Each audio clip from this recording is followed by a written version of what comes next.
Assalamualaikum warahmatullahi wabarakatuh. Tabi pun, perkenalkan nama saya Oktora Susanti dari jurusan Perikanan dan Kelautan Universitas Lampung. Pada video praktikum Bionatural Produk Kelautan ini, saya akan menjelaskan beberapa materi. Yang pertama adalah pengenalan alat dan bahan sampling. Kemudian yang kedua adalah metode sampling itu sendiri. Kemudian yang ketiga adalah ekstraksi bahan alam yang akan kita praktikumkan. Pada video pertama ini saya akan menjelaskan tentang pengenalan alat dan bahan sampling. Yang pertama adalah toolbox. Toolbox ini sangat penting untuk kita bawa ketika kita sampling bahan alam dari laut ya. Karena dalam toolbox nanti kita akan simpan ada ice box. Ini fungsinya untuk mendinginkan toolbox ini sendiri agar nanti sampel yang akan kita taruh di sini itu suhunya terjaga rendah. Kenapa? Karena bahan alam bionatural produk lautan itu sangat sensitif terhadap perubahan temperatur, sehingga kita harus menjaga perubahan temperatur itu sendiri.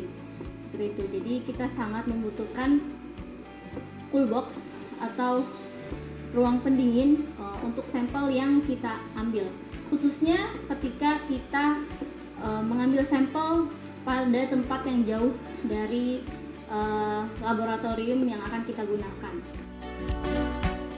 Kemudian yang kedua adalah pisau. Pisau ini kita butuhkan untuk mengambil sampel.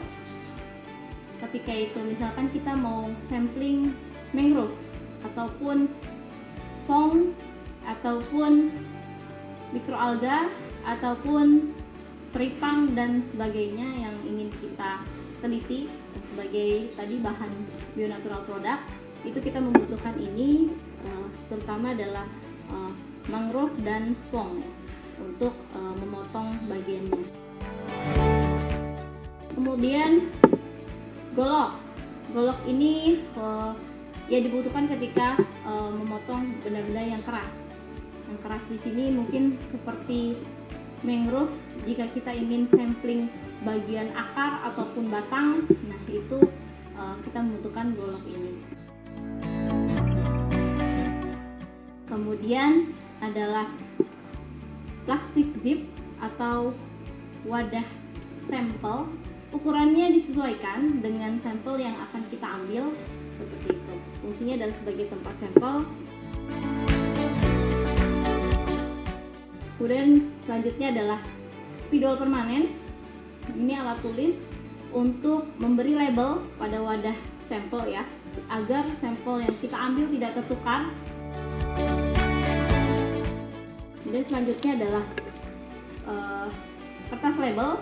Sama tadi kertas label untuk melabeli sampel agar tidak tertukar. Kemudian selanjutnya jangan lupa kita menggunakan kamera untuk mendokumentasikan sampel yang kita ambil. Jadi dokumentasi dengan kamera ketika di dalam air berarti dengan underwater, kemudian ketika di luar bisa jadi dengan kamera handphone maupun dengan kamera digital. Selanjutnya adalah gunting. Tadi sama fungsinya gunting dengan pisau ya, untuk memotong sampel yang akan kita ambil. Selanjutnya adalah air laut steril. Jadi air laut ini kita ambil terlebih dahulu, kemudian kita sterilkan dengan autoclave. Kemudian kita pindahkan tempatnya dan bentuknya sudah dimasukkan ke dalam tempat yang lebih praktis ketika menggunakannya. Jadi ini untuk membersihkan sampel yang kita ambil dari laut. Kita semprotkan air laut steril ini untuk membersihkan sampel tersebut dari kotoran-kotoran yang menempel seperti itu, mungkin teritit dan sebagainya seperti itu. Selanjutnya adalah GPS. GPS ini digunakan untuk merekam atau mendokumentasikan titik sampling yang kita ambil seperti itu. Jadi GPS ini sudah banyak, sekarang bentuknya bisa di aplikasi handphone juga sudah banyak seperti itu, ataupun juga dengan GPS, alat GPS yang memang dia untuk merekam ini titik koordinat.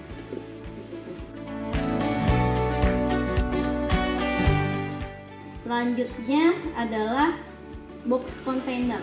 Box container ini fungsinya untuk mempercepat bawaan-bawaan kita. Jadi ini sangat dibutuhkan ketika kita ke lapangan.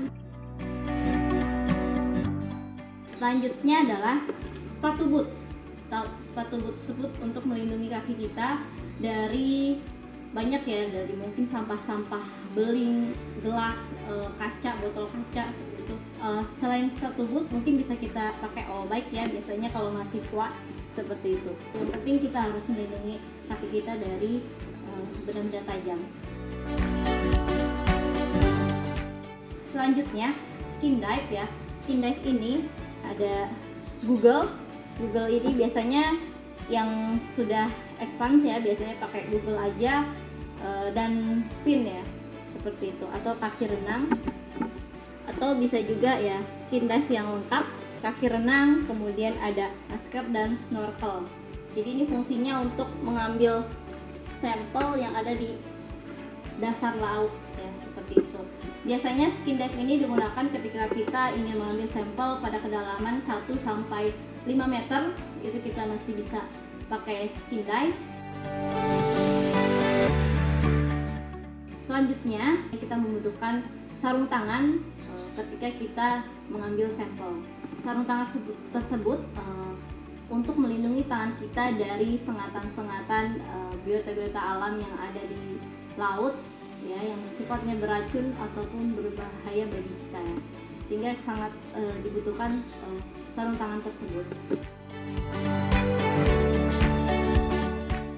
Selanjutnya ketika kita di lapangan kita juga harus membawa P3K.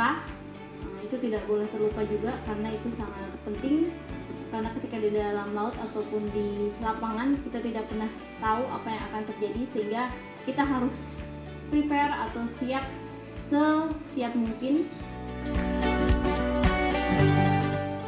Cukup sekian video kali ini, harapannya mahasiswa dapat mengerti dan memahami alat-alat dan bahan yang harus dibawa ketika sampling bahan alam. Terima kasih dari saya. Wassalamualaikum warahmatullahi wabarakatuh.